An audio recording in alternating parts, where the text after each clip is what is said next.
Hi, welcome to the video going over Solomon's reign, which is First Kings 1 through 4, and kind of describing the rise and fall of David and Solomon to the divided monarchy.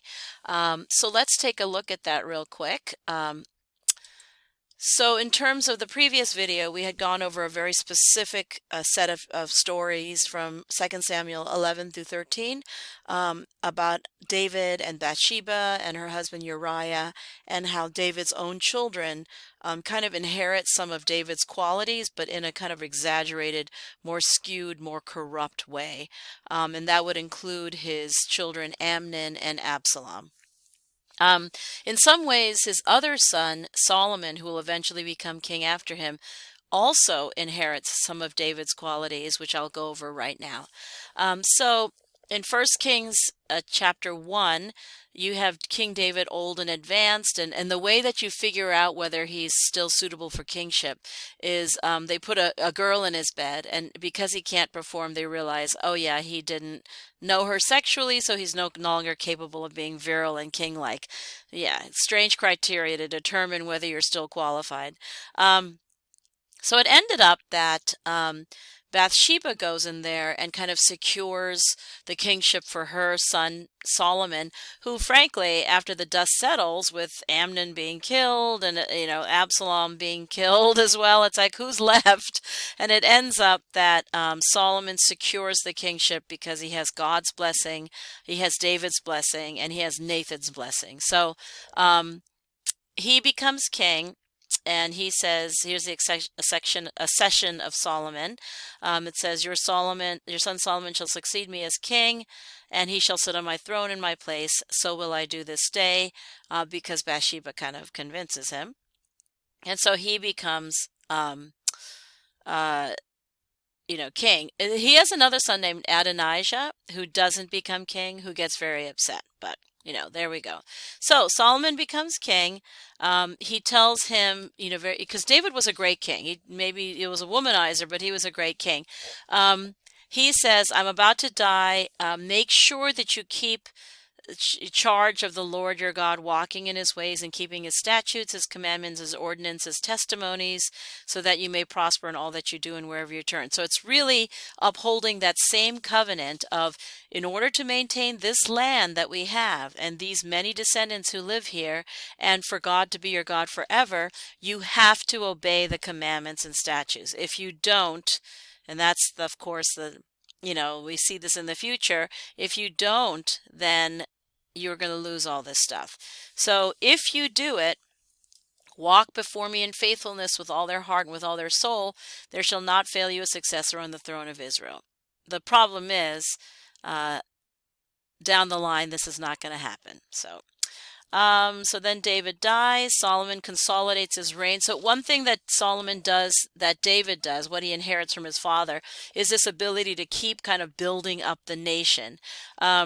One problem is that under David was constantly conquering new and new territories. And so with the amount of territories that come into the country, that's like new money, new goods, new property.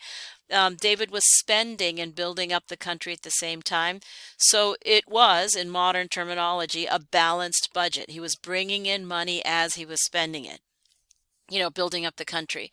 Solomon is one of these people that really built up the country. I mean, he did a number of successful things, but unfortunately, he didn't have new territories to bring in money, and he was actually somewhat compromised by doing wheeling and dealing and things like that, where he may not have benefited, Israel may not have benefited with neighboring countries.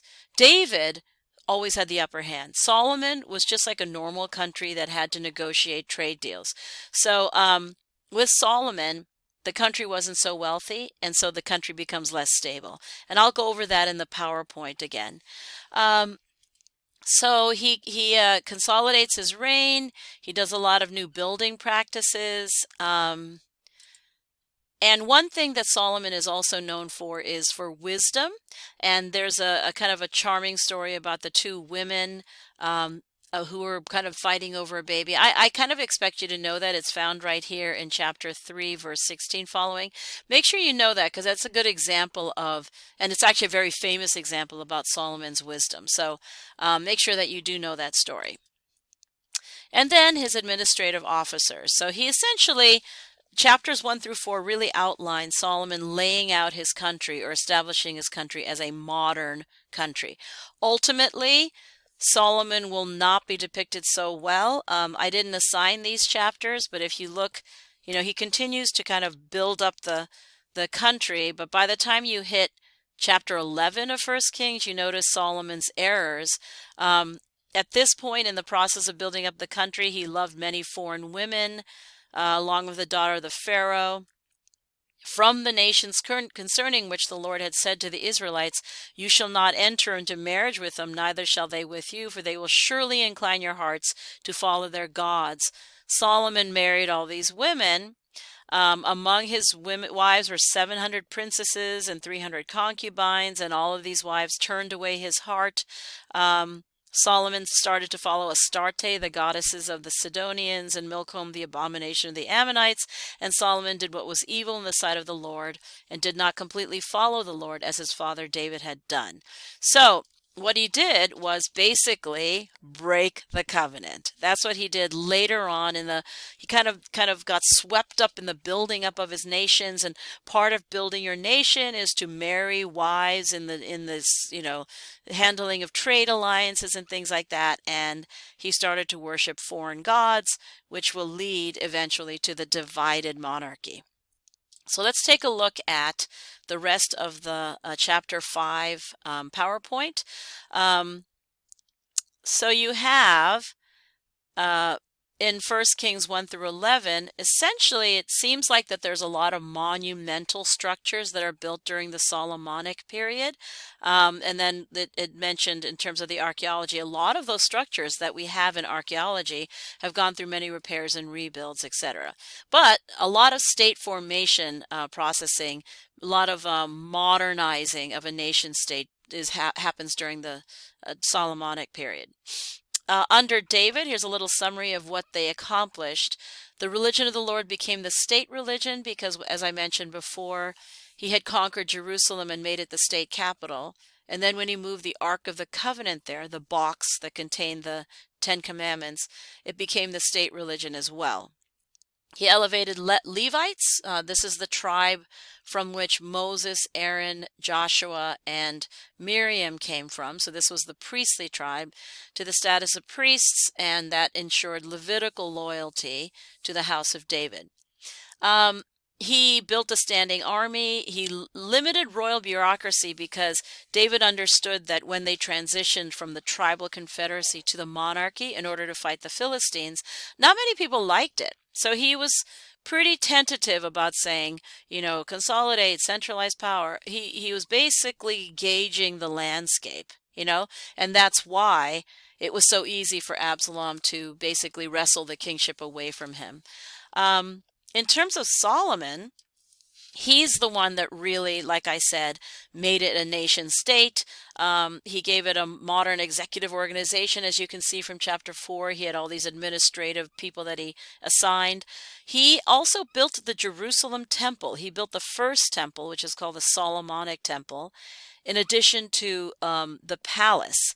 So because of these monumental, enormous, impressive fortifications, administrative structures that were built, which are called Solomonic architecture, it required a lot of money, which frequently he didn't have.